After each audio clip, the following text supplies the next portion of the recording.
अगर आप भी चाहते हैं कि आरसीएम म्यूजिक के वीडियो सबसे पहले आप तक पहुंचे, तो लाल बटन को दबा के चैनल को सब्सक्राइब जरूर करें और साथ में बेल आइकन को दबाना ना भूलें। माल कहानी सुनो रे माल कहानी, माल कहानी सुनो रे माल कहानी। कहते सुनाते आवे, कहते सुनाते आवे है अखियों में पानी।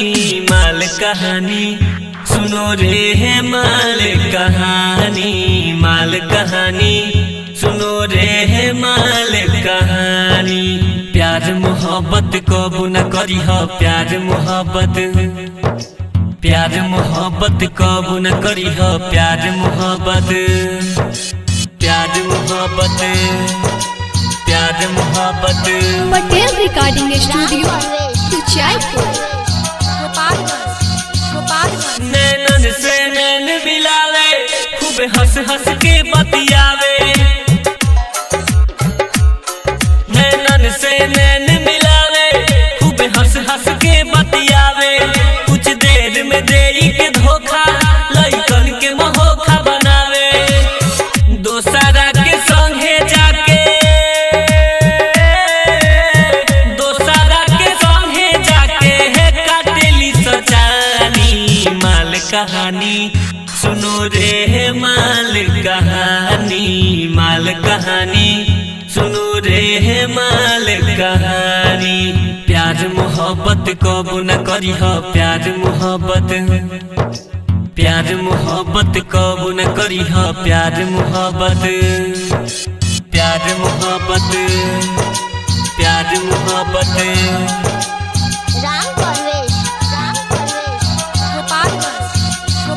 झूठे प्यार के नखरा दिखा के नंबर पे करावे जी। झूठे प्यार के नखरा दिखा के नंबर पे करावे जी। फिर दूसरा यार के संगे रहे के बजे रात ले बीजी।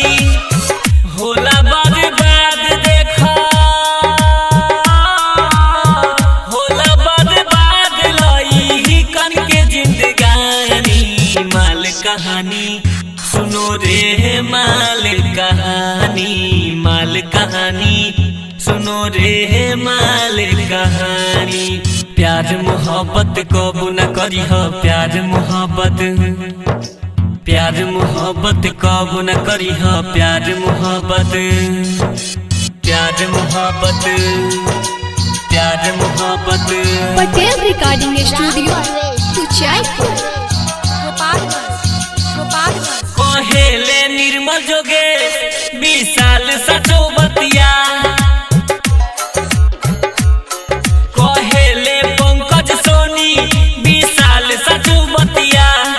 ओकनी के जुदाई में लगे फाट जाई छतिया। भूल से भी करी हो ना तू, भूल से भी करी हो ना तू कबहू न दानी। माल कहानी सुनो रे माल कहानी, माल कहानी सुनो रे माल कहानी। प्यार मोहब्बत कबू न करी हो, प्यार मोहब्बत, प्यार मोहब्बत कबू न करी हो, प्यार मोहब्बत।